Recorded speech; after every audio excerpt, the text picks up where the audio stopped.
नमस्कार दोस्तों, आप सभी का स्वागत है हमारे YouTube channel Awadh agri classes पर।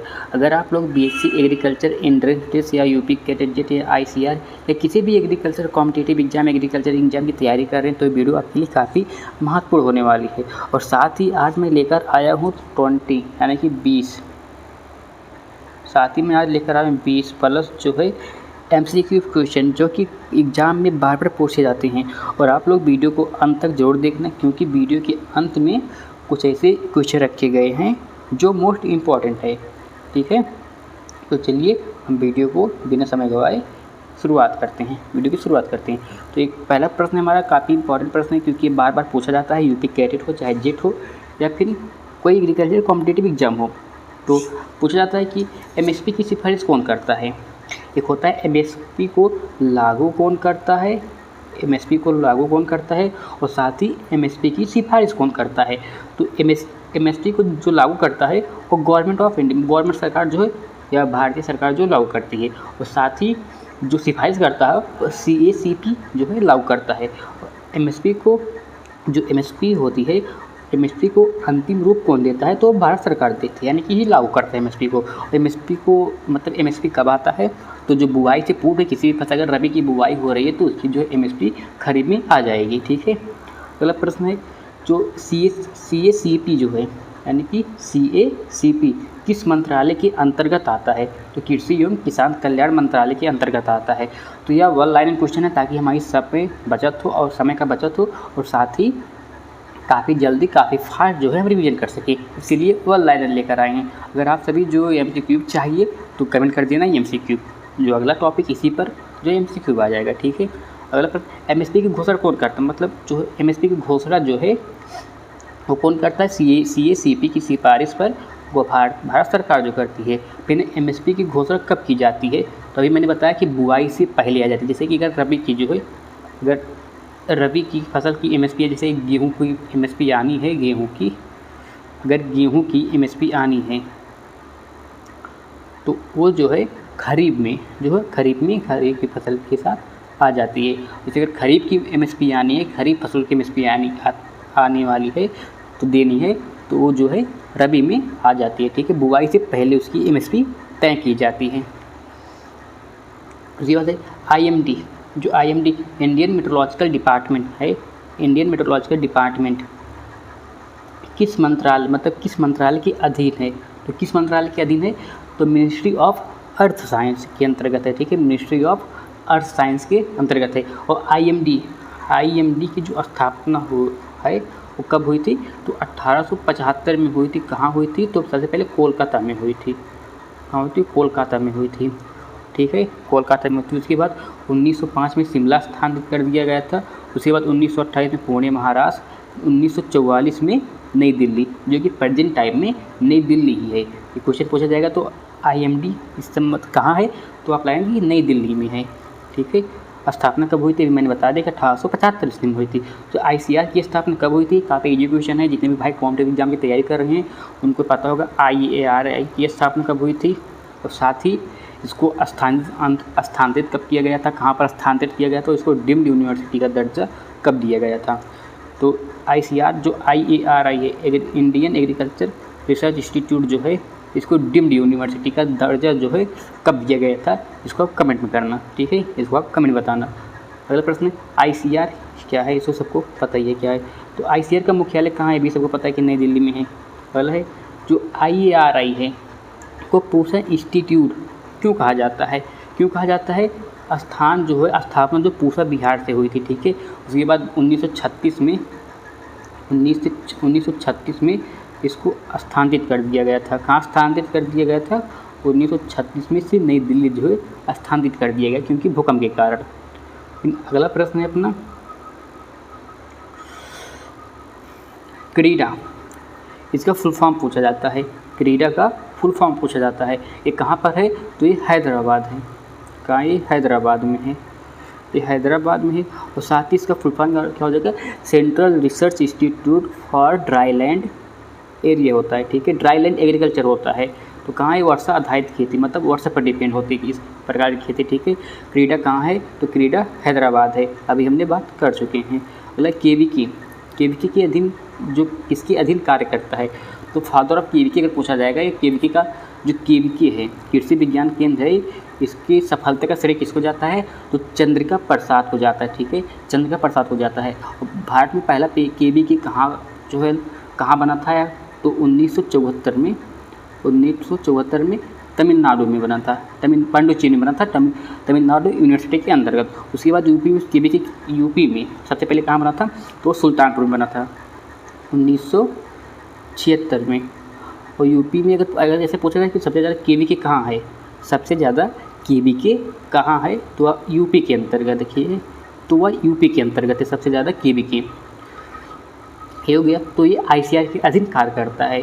अगर नाबार्ड की स्थापना कहाँ हुई थी या कब हुई थी, तो नाबार्ड की स्थापना 12 जुलाई 1982 को हुई थी। ठीक है, 1982 को हुई थी।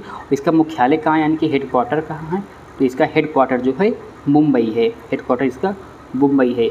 FCI, food corporation of India, food corporation of India, इसकी पास हो गई है फुल फॉर्म। और इसकी स्थापना 1965 में की गई थी। फूड कॉर्पोरेशन ऑफ इंडिया की स्थापना 1965 में की गई थी। अगला प्रश्न है, एफसीआई का मुख्य कार्य क्या है, तो एफसीआई का मुख्य कार्य क्या है, तो खाद्यान्न खरीद व भंडार होता है। ठीक है, अगला प्रश्न है अपना, FSSAI की स्थापना 2006 में हुई थी। FAO का मुख्यालय कहाँ 1945 में हुआ था, कहाँ इसका मुख्यालय, रोम इटली है। अगला है, FAO का मुख्यालय कहाँ है, तो इसका मुख्यालय रोम इटली में है। स्थापना हुई थी 1945 में। अगला प्रश्न है अपना, IRI कहाँ है, इंटरनेशनल राइस रिसर्च इंस्टीट्यूट का फुल फॉर्म है, कहाँ है, तो लॉस बोनस फिलीपींस में है। उसके बाद किस फसल से संबंधित है, तो यह धान की फसल से संबंधित है। अगला प्रश्न, सिमिटी, जो सीमिट है इसका जो मुख्यालय कहाँ है, तो इसका मुख्यालय है मैक्सिको। ये गेहूँ व मक्का से संबंधित है। अगला है, सेंट्रल पोटैटो रिसर्च इंस्टीट्यूट, ये अपनी शिमला में है। सेंट्रल पोटैटो रिसर्च इंस्टीट्यूट है, ये हमारा शिमला में। ठीक है, ये शिमला में है। पूछा जाता है SBI, ये वाला स्टेट बैंक ऑफ इंडिया वाला नहीं, ये शुगर केन ब्रीडिंग इंस्टीट्यूट वाला, ये कहाँ पर है, ये तमिलनाडु में है। कहाँ पर है, तमिलनाडु गन्ना से संबंधित है। ठीक है, वो होता है IVRI, तो इंडियन वेटनरी रिसर्च इंस्टीट्यूट, यह पर इज्जतनगर बरेली में, यूपी में। और पूछा जाता है Indian institute of vegetable research कहाँ पर है, तो वो है हमारी बनारस में है। ठीक है, वो कहाँ पर है, और बनारस में है। इसे पूछा है IVRI, तो IVRI कहाँ है, तो यूपी बरेली में है। ठीक है, इज्जतनगर बरेली में है। साथ ही बात करें अगला, तो NDRI जो है एक करनाल हरियाणा से है। कहाँ से है, मतलब एक करनाल हरियाणा में, इसकी स्थापना 1955 में हुई थी। ठीक है, 1955 में हुई थी। और साथ ही बात करें अगर जितने भी गाय जो होती, करन स्विच हो गई, करन फ्राइज हो गई, ये सब जो गाय हैं, तो ये करनाल हरियाणा NDRI से ही विकसित की गई हैं। अगला है, MSP का उद्देश्य क्या है, तो MSP का जो उद्देश्य होता है, किसानों को न्यूनतम मूल्य सुरक्षा है। क्या होता है, तो जैसे कि अगर जो गेहूं का रेट होता है, तो जैसे कि बुआई का, जब बीज की बुआई करते हैं, जैसे कि मान लीजिए अगर 1400 रुपये जो है बोरी है, एक बोरा जो है गेहूँ में जो बुआई की जाती है, अगर 1400 रुपये बोरी है, तो जो है इसका 1.5 गुना MSP जब आएगी गेहूँ की, तो इसका जो है 1.5 गुना रहेगा। ठीक है, यानी कि 2100 रुपये MSP रहेगी, यानी इस 2100 रुपये MSP रहेगी ठीक है, 1 बीघा में। जैसे कि 1400 रुपये बोरा होगा, तो जितनी लागत रखती है हमारी, लगती है, उस लागत का जो है 1.5 गुना MSP आती है। 2400 चाहे 2500, लागत के अनुसार MSP तय की जाती है। और कौन MSP को लागू कौन करता है, तो जो है भारत सरकार लागू करती है। उसी पर किसकी सिफारिश पर, तो CP की सिफारिश पर जो है भारत सरकार MSP लागू करती है। और बुआई से पूर्व जो है MSP आती है, MSP का उद्देश्य होता है, इसको देख लीजिए। MSP किस प्रकार का मूल्य है, तो मिनिमम सपोर्ट प्राइस, इसका इंग्लिश होता है न्यूनतम समर्थन मूल्य होता है। अगला है, ग्रीन रेवोल्यूशन में प्रमुख योगदान किसका था, तो अगर भारत में बात करें तो डॉक्टर MS स्वामीनाथन रहेंगे, ठीक है। अगर विश्व में बात कर रहा है तो ग्रीन रेवोल्यूशन पर में अगर योगदान पूछ रहा है तो डॉक्टर नॉर्मन बोरलॉन्ग रहेंगे, ठीक है। डॉक्टर नॉर्मन ई बोरलॉन्ग ही रहेंगे। अगला है वाइट रेवोल्यूशन, तो वर्गीज कुरियन है, ठीक है, कि जनक है वर्गीज कुरियन में मिल्कमैन ऑफ इंडिया कहा जाता है, मिल्कमैन, इनको मिल्कमैन कहा जाता है, वर्गीज कुरियन को मिल्कमैन कहा जाता है। और ब्लू रेवोल्यूशन यानी कि नीली क्रांति मछली से संबंधित है, यानी कि मत्स्य उत्पादन से संबंधित है। मतलब गोल्डन यानी गोल्डन रेवोल्यूशन या फिर सुनहरी क्रांति, तो यह फल व शहद से है। गोल्डन फल व बागवानी से बोल सकते हैं कि बागवानी से। जो ईवर ग्रीन रेवोल्यूशन शब्द है वह MS स्वामीनाथन ने दिया था, ईवर ग्रीन रेवोल्यूशन, ठीक है। उसको कितने दिया था, तो ये डॉक्टर MS स्वामीनाथन ने दिए थे।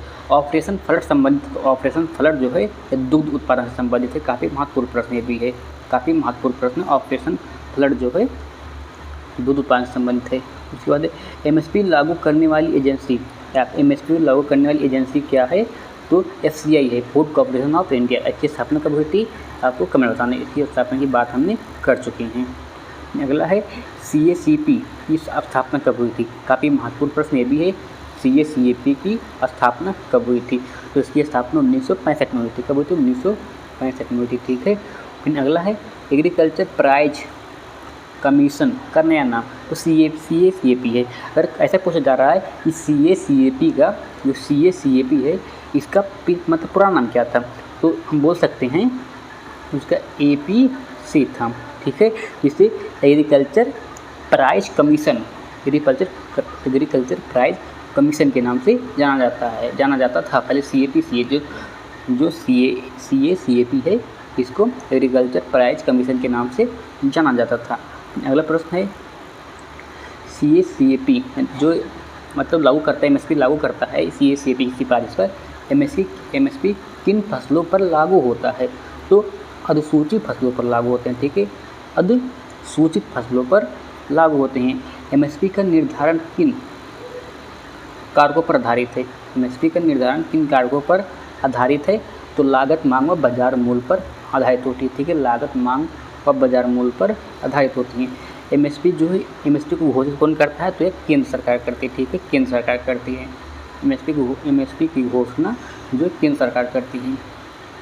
और ICR के अंतर्गत कुल संस्थान लगभग कितनी है, या संस्थाएं हैं लगभग कितनी है, तो 100+ संस्थाएं हैं, ठीक है, 100+ संस्थाएं हैं। और जितने भी भाई UP cadet, specially UP cadet हो गया या फिर जेट हो गया या फिर CUT, या जैसे जो एग्रीकल्चर सुपरवाइजर का पेपर होने वाला है, जितने भी भाई इन सब एग्जाम की तैयारी कर रहे हैं स्पेशली लिखते हैं कि यूपी कैडेट, क्योंकि यूपी कैडेट वालों के लिए काफ़ी अच्छा कंटेंट है, जो कि जिससे काफ़ी पुराने जो प्रीवियस पेपर हैं उनको सॉल्व कर हो जाए और अच्छा सा कंटेंट में दे सकूं। क्योंकि जितने भी भाई यूपी कैडेट वाले हैं, यूपी कैडेट जो CUT वाले हैं, वो एक बार कमेंट में ज़रूर बताएं कि वो किससे हैं। तो वर्तमान जो IARI है इस वर्तमान में कहाँ है, तो जो IARI है इस वर्तमान में इसका मुख्यालय नई दिल्ली में है। उसके पहले कहाँ था, तो बिहार में पूरा समस्तीपुर रोड में था, ठीक है। अगला क्रीडा, इसकी मैं बात कर चुका हूँ। इसका हेडक्वार्टर कहाँ है, तो इसका हेडक्वार्टर है हैदराबाद। स्थापना कब हुई थी, 1985 में हुई थी। नाबार्ड की मैंने बात कर चुका हूँ। तो नाबार्ड किस क्षेत्र को बढ़ावा देता है, तो ग्रामीण क्षेत्रों को बढ़ावा देता है, मतलब ना जैसे किसानों को लोन प्रोवाइड कराता है, जिससे वो अपनी सुधार कर सकें, जो अपनी स्थिति है उसका अपने मतलब जीवन जो है ऊंचा कर सकें, जीवन में अपने जीवन स्तर पर अच्छे से वृद्धि कर सकें। और KV की शुरुआत 1974 में होती है, मैंने बता चुका किससे कहाँ पर होती है, पांडुचेरी में हुई थी, तमिलनाडु एग्रीकल्चर यूनिवर्सिटी के अधीन, ठीक है, अंतर्गत हुई थी। ये बात है AFO का किसका भाग है, तो संयुक्त राष्ट्र का भाग है, ठीक है, संयुक्त राष्ट्र का। FAO किसका भाग है, तो यह संयुक्त राष्ट्र का भाग है, अगला है आईसीआर किसके अधीन कार्य करता है। आईसीआर किसके अधीन कार्य करता है, तो आईसीआर किसके अधीन कार्य करता है, तो कृषि मंत्रालय के अधीन कार्य करता है आईसीआर। ठीक है, कृषि मंत्रालय के अधीन कार्य करता है। और जो केवीके है वो आईसीआर के अधीन कार्य करता है, जो केवीके है वो आईसीआर के अधीन कार्य करता है। अगला प्रश्न है एमएसपी का मुख्य लाभार्थी कौन होते हैं, तो स्पेशली किसानों के लिए होता है, तो इस पर लाभार्थी भी किसान होंगे। तो आईएमडी का मुख्य कार्य क्या है, तो मौसम का पूर्वानुमान करना। ठीक है, मौसम का पूर्वानुमान करना। अगला है क्रीडा का पूरा नाम, तो भी मैंने बात आज अभी बार बार रिपीटेड क्वेश्चन हो रहा है क्योंकि काफ़ी महत्वपूर्ण प्रश्न है जो यूपी कैडेट जेट होता है, इसमें ट्रेंडिंग क्वेश्चन बना है। ठीक है, क्या बना है, ट्रेंडिंग है, ट्रेंडिंग नंबर पर है। जो क्रीडा हो गया, कजरी हो गया, आईएमडी हो गया, ये काफ़ी महत्वपूर्ण क्वेश्चन है। एग्रीकल्चर सुपरवाइजर हो गए, सब पूछे जाते हैं। और एग्रीकल्चर सुपरवाइजर में जरूर, एग्रीकल्चर सुपरवाइजर हो गया फिर यूपी कैडेट जेट हो गया, इसमें जरूर पूछे जाते हैं। तो इनका फुल फॉर्म होता है central research institute for dryland agriculture. Central research institute for dryland agriculture होता है। तो इतना था 50 क्वेश्चन, तो इसको हम देख चुके हैं। अगर आप लोगों को ऐसा नहीं चाहिए, वन लाइन क्वेश्चन नहीं चाहिए, तो आप कमेंट कर देना, जो है एमसीक्यू करा, मतलब एमसीक्यू के थ्रू जो है वीडियो आ जाएगी। तो मिलते हैं अगले वीडियो में। अगर आप लोग स्पेशली यूपी कैडेट की तैयारी कर रहे हैं तो कमेंट में ज़रूर बताना। धन्यवाद, मिलते हैं नेक्स्ट क्लास में।